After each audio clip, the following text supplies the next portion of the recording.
The 4-star national team is undoubtedly one of the strongest teams as of 1.6 in Genshin Impact. What makes this team so strong is not only the fact that it uses only 4-star characters, but also how flexible it is, and here's a little clip to show you what you can achieve with this team.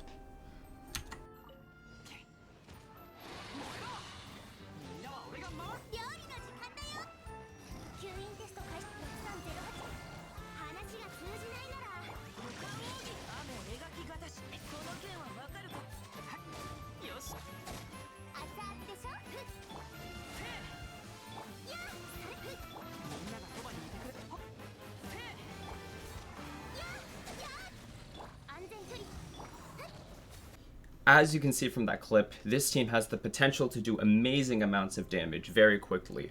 And the point of this video is to be an in-depth dive into everything you need to know about the Nationals team, in terms of artifact sets, party comps, and all of the above. So let's jump right in. So there are many variations of the 4-star national team that you can build and play with, and I'll be showing you not just these 4, but some more as well. Most of the variants of this team are largely free-to-play friendly, making it a lot more affordable and easier to build for most of the player base. The entire premise of the national team is that you're going to be stacking as many buffs as you can into Xiangling before finally casting her Power NATO Elemental Burst, which snapshots. If you're not familiar with what snapshotting is, there are many videos on YouTube that you could search up that explain it in depth, but to give a short rundown, it is essentially the mechanic that all buffs given to a certain ability that it has when it's cast are kept throughout the entire duration, regardless if those buffs were to normally expire. For instance, let's say that I had a buff that gave my Xiangling 20% extra damage for 5 seconds. We all know that Power NATO lasts longer than 5 seconds, but since that buff was applied at the start of the Power NATO, it would actually last the entire duration of it. In other words, once the Power NATO is buffed, it cannot be changed during its duration. This means that it cannot be buffed nor debuffed until it is cast again. Okay, so on to builds. For Bennett, you typically want an energy recharge sword, even if you're using him as a DPS. So that includes weapons like Skyward Blade, Festering Desire, Favonius Sword, or Skyrider Sword. However, if you do have sufficient energy recharge on your Xiangling, so that you don't need to constantly be feeding her particles with your Bennett, then you can run a Lion's Roar or an Iron Sting or any DPS weapon. For his artifact set, you can run him depending on how you play him. If you are going full DPS along with Xiangling, you can use another Crimson Witch of Flame set if you have that. But I'm prioritizing substats, so I'm just using whatever I have while keeping my ratio as good as I can. As for artifact stats, you want the main stat typically to be attack percent on Bennett or energy recharge if you're running that low, and if you really want to use a weapon that does not give you energy recharge. I'm running personally Elemental Mastery on my Sands not just because of the substats, but because I'm constantly vaporizing on Bennett as well as Xiangling. And obviously you want a power damage bonus goblet. I would recommend this even if you're running him as support because he still can do a lot of damage. And of course crit damage or rate depending on what you need to fulfill your 1-to-2 ratio. And for talents, prioritize your Q, then your E. If you're not using him for damage, then you don't have to touch his E if you don't want to. But of course, level up the Q because it gives you more attack bonus for your team. For Xingqiu, it's mostly the same thing as Bennett. You want to prioritize getting a lot of energy recharge. If you're not running Sack Sword like I am, you probably want upwards of 220 to 240% energy recharge. And that means running Favonius or Festering or even Skyrider Sword for the stat stick of energy recharge, and also running an energy recharge Sands. I'm not running one personally because you don't need that much energy recharge if you have the Sacrificial Sword compared to if you're running other weapons. And if you're at the point where you want to min-max the damage on your Xingqiu, you can run a 2-piece Heart of Death with 2-piece Noblesse. For the Goblet, obviously you want a Hydra damage bonus and crit damage or rate depending on what you need. As for talents, I would prioritize his Q over his E. His E does do a lot of damage and I would definitely upgrade that, so it makes a lot of sense to upgrade your Q. Also, as a disclaimer, I refer to the Elemental Burst skill as Q because on PC you use your Q to cast your Elemental Burst, so that's just a heads up for people who don't play on PC. And then obviously E for Elemental Skill because you use that on PC. On to Xiangling. She's a little more complicated to build than the other characters because you can use different weapons and that may change what types of main steps you run on your Sands. My ratio personally needs some work, so I'm currently farming the Crimson Witch domain, But that does not mean that she doesn't do a lot of damage. As you'll see later on, my Xiangling still does crazy amounts of damage, even though my ratio and even my energy recharge still needs some work. For weapons, I'm running Favonius Lance. It's probably her best weapon, especially for this team, because of the effect and how much energy you get from it. But if you do want to run an energy recharge Sans, unlike me, because I don't have one, so yeah, you can run other weapons such as Dragon's Bane, which is really good, especially at high refinement. For artifact sets, this is the one character that I would say yes, go farm the Crimson Witch Domain. It's gonna be a pain, you're gonna die inside, you might lose a few limbs here and there, but in the end it will be worth it because the effect is absolutely busted. You will see once you have a full Crimson Witch set. And I know this because mine is not completely optimized. I have some decent pieces. This one's a good piece. This feather is alright. The Sans is decent. My Goblet is actually trash. And my Circlet is, you know, it's alright. You will see the damage increase just from using this. As for talents, prioritize your Q, obviously, because that's what's going to be doing the most damage in your team overall. And then upgrading your E, your Goba, is just a side. Okay, so for the flex slot, I'm going to go over a few characters that you can use and briefly go over their builds. For Sucrose, obviously you want the Thrilling Tales of Dragon Slayers because you're going to be swapping into Sucrose, and then you're going to be swapping out onto Xiangling, giving her that buff and snapshotting it onto your Q. For artifacts, obviously, you want to use Viridescent Venerer. There's no question about it, it is just the best set for any Anemo character. And on Sucrose, you want to be stacking as much Elemental Mastery as you can because her Ascension talents give Elemental Mastery to your team. I have Elemental Mastery in my Goblet and my Sans, and I still have not gotten an Elemental Mastery HUD piece, and I'm going to be working on that after I level up my Xiangling. And for talents on Sucrose, it really doesn't matter, you don't have to upgrade them. I upgrade them just because they do okay damage. You can upgrade them to like 6 and call it good if you want. For those of you who don't have many Anemo characters in your box, or just like the Traveler, you can use her and it'll be great. My Traveler isn't leveled up that much. I just slapped on my Venti's artifacts and somehow have an insane amount of energy recharge. Actually, it's probably too much than what you should have. For weapons on Traveler, you can run, honestly, anything that deals damage.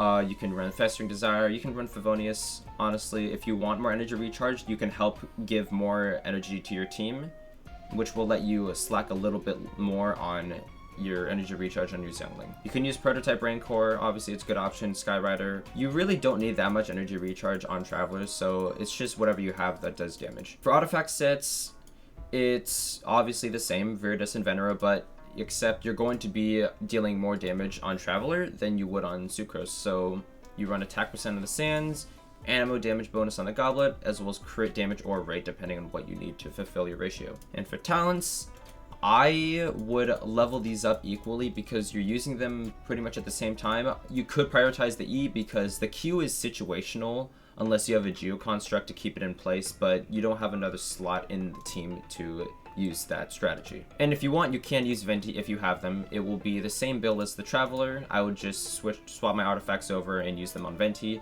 And as for a weapon, you can use literally whatever you want. Venti can be fine with any weapon. Amos Bow's good, Stringless is really good, and you can use the free Wind Blue mode you want. You could even use a Prototype Crescent because of the stat stick. And of course you have the free to play option. The Favonius Warbow will give your entire team a lot of energy, which is especially helpful for Xiangling.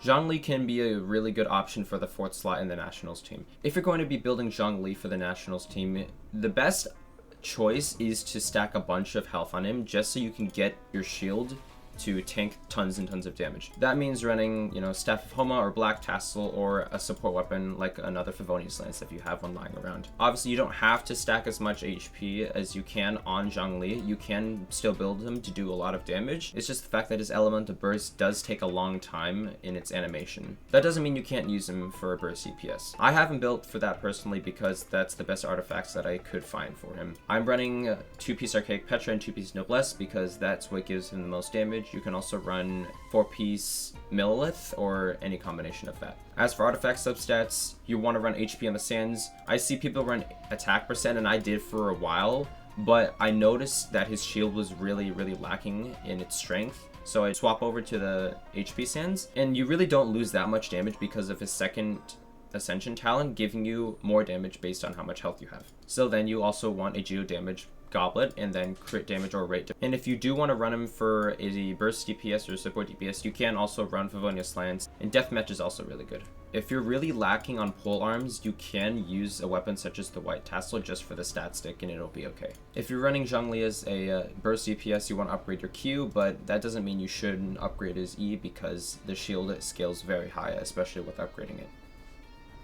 You can also use cryo characters such as Kaeya and Chongyun, and you just build those as any other cryo DPS would, with an attack percent Sands, a cryo damage goblet, and crit rate or damage headpiece, depending on what stats you need. For this next section of the video, I'm going to be explaining rotations with each of these variants that I've explained of the national team. One final thing, here are a few advanced mechanics that will be necessary in order to pull off these rotations correctly. First, make sure power is applied before swirling on Sucrose to proc the Viridescent Venerer debuff, allowing your Xiangling to do much more damage. Also, whenever you're on Sucrose, make sure that the next character you swap into is Xiangling, because she will then inherit the Thrilling Tales of Dragon Slayer's buff.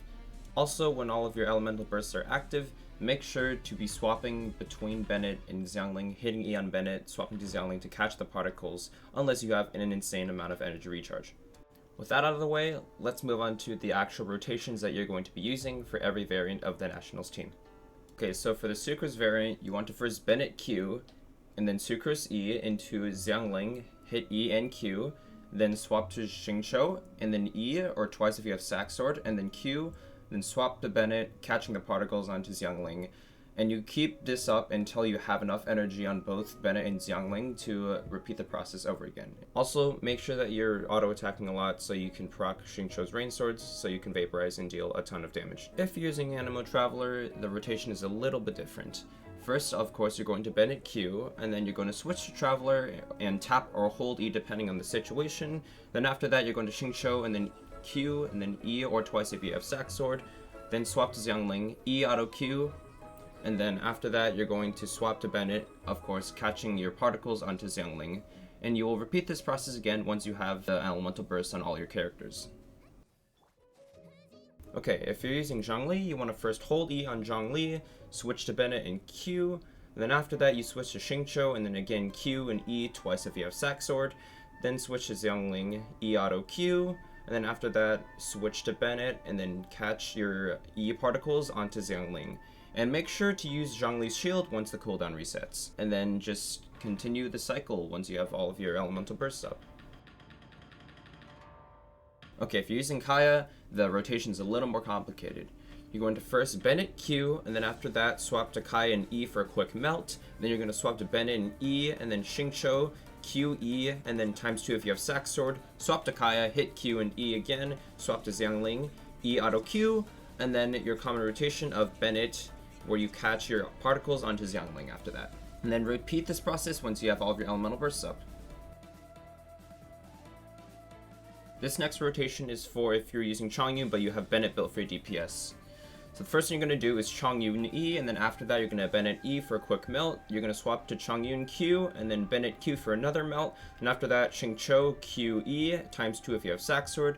Swap to Xiangling E auto Q, and then go into your common rotation of Bennett catching your particles on Xiangling. And make sure to use Chongyun E off cooldown to keep melting. Okay, so if you're using Chongyun DPS in this comp, you're going to want to first Bennett E to a Chongyun E for a melt. You're going to Bennett Q into a Chongyun Q for another melt.